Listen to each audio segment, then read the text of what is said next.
Assalamualaikum warahmatullahi wabarakatuh.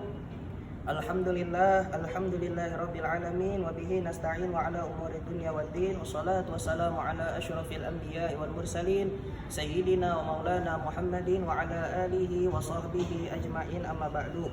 Perkenalkan, nama saya Muhammad Fikri Fauzan dan teman saya Muhammad Fadlan. Jadi kali ini kita akan berziarah ke makam salah satu ulama asal Betawi yang terkenal keahliannya dalam bidang qiraat, usul fikih dan fikih. Adapun beliau adalah Al-Maghfurlah Kiai Haji Syafi'i Azami, atau yang lebih dikenal dengan sebutan Kiai Haji Muallim Syafi'i Azami. Nah, sekarang saya sudah berada persis di depan makam beliau. Sebelum saya dan teman saya masuk untuk berziarah, saya akan membacakan sedikit biografi dan sejarah singkat dari Kiai Haji Muallim Syafi'i Azami ini. Yang pertama, kelahiran beliau. Muallim Syafi'i Azami Muhammad Syafi'i Azami, atau yang lebih dikenal dengan Muallim Syafi'i Azami, itu lahir pada tanggal 12 Ramadan 1349 Hijriah atau bertepatan dengan 31 Januari 1931 Masehi di kawasan Rawabelong, Jakarta Barat. Beliau adalah anak pertama dari pasangan Bapak Muhammad Soleh Raidi dan Ibu Mini. Ayah Syafi'i adalah seorang Betawi asli, sedangkan ibunya berasal dari daerah Citerep, Kota Bogor. Ayahnya bekerja di perusahaan minyak asing daerah Sumatera Selatan. Selanjutnya, poin yang kedua, itu masa menuntut ilmunya. Syafi'i mulai diajak oleh kakeknya untuk mengaji dan membaca di tempat kakeknya mengajar. Kakeknya juga selalu mengajak Syafi'i kecil untuk sholat berjamaah. Syafi'i kecil juga belajar mengaji kepada teman-teman kakeknya seperti Kiai Abdul Fattah dan Bapak Solihin selaku pengajar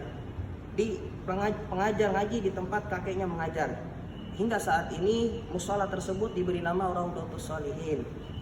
Syafi'i juga memiliki hobi mengoleksi batu cincin, memelihara ayam pelung dan memelihara burung. Hobi mengoleksi batu cincin didapat dari gurunya, yakni Guru Mahmud Romli, ketika beliau menuntut ilmu agama di sana. Selain sebagai koleksi, ada juga batu cincin yang diperdagangkan kepada orang lain. Selanjutnya, pada tahun 1948 Masehi, Syafi'i mulai belajar pada guru Saidan di daerah Kemayoran. Kepadanya, Syafi'i mempelajari ilmu tajwid, nahwu dengan kitab pegangan yang berjudul Mulhatul I'rabi, serta ilmu fiqih dengan kitab pegangan yang berjudul As-Simar Al-Yani'ah. Kitab tersebut adalah syarah dari kitab Ar-Riyadul Badi'ah. Selain belajar ilmu agama, Imam Syafi'i Azami juga belajar ilmu silat kepadanya. Saidan juga menyuruhnya untuk belajar kepada guru-guru yang lain, misalnya kepada guru Yakub Saidi di Kebon Sirih. Syafi'i belajar kepada guru Saidan hingga tahun 1953 Masehi, serta dilanjutkan belajar kepada guru Yakub Saidi selama 5 tahun lamanya. Pada guru Yakub Syafi'i menghatamkan kitab Idhahul Mubham, Darwish Waisini dan sebagainya. Pada akhirnya Syafi'i dipanggil dengan sebutan Muallim Syafi'i karena begitu banyak ilmu yang dikuasai oleh beliau. Poin yang ketiga, guru-guru beliau. Adapun guru-guru lain yang berjasa dalam mendidiknya adalah Kiai Haji Muhammad Soleh Hanif, atau yang biasa disebut dengan guru ilmu usuluddin, yang mengajarkan beliau ilmu usuluddin. Berikutnya ada Kiai Haji Zahruddin Utsman, darinya Syafi'i mendapatkan ijazah dari kitab Al-Hikam. Kitab Al-Hikam itu adalah karangannya Imam Ibnu Athaillah As-Sakandari. Berikutnya ada Syekh Yasin bin Isa Al-Fadani, guru ilmu hadis, ilmu fikih dan sebagainya, serta kepada Kiai Haji Muhammad Thaha. Berikutnya yang keempat, sepak terjang beliau. Selama masa hidupnya, Kiai Haji Muhammad Syafi'i Azami pernah menjabat sebagai Ketua Umum MUI DKI Jakarta selama 2 periode dan rajin mengeluarkan fatwa. Kiai Haji Muhammad Syafi'i merupakan sebagian kecil dari ulama yang cukup produktif dalam menulis di bidang qiraat, usul fikih dan fikih, di mana karya-karya beliau diakui kualitasnya sampai ke negeri tetangga. Berikutnya yang terakhir, di sini ada detik-detik wafatnya beliau. Pada hari Ahad 7 Mei 2006, selepas Syafi'i mengajar di Masjid Nikmatul Ittihad di Pondok Pinang, beliau mengeluh sakit pada jantungnya. Akhirnya ketika dalam perjalanan menuju RSPP Pertamina, beliau kembali berpulang ke pangkuan Allah Subhanahu wa Ta'ala dengan keadaan husnul khotimah.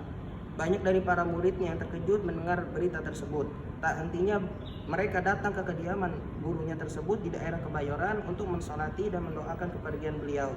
Bahkan sholat jenazah pun dilakukan tak putusnya, mulai dari siang sampai malam hari. Sungguh ketika itu umat Muslim khususnya di Indonesia ini telah kehilangan putra terbaiknya. Mungkin ini saja dapat saya sampaikan. Apabila ada kata-kata yang benar itu datangnya dari Allah, apabila ada kata-kata yang salah itu datangnya dari diri saya pribadi. Sebelum saya tutup, marilah sama-sama kita bacakan suratul Fatihah untuk Kiai Haji Muallim Syafi'i Azami. Kita memohon kepada Allah, semoga Allah ampuni segala dosa, khilaf dan kesalahannya. Allah terima segala amal baik dan ibadahnya, dan Allah jadikan kuburnya raudhah min riyadil jannah. Al-Fatihah biniyatil qabul wa tamami kulli su'lin wa ma'mul wa ila hadratin nabiyil Mustafa Muhammad sallallahu alaihi wasallam. Al-Fatihah.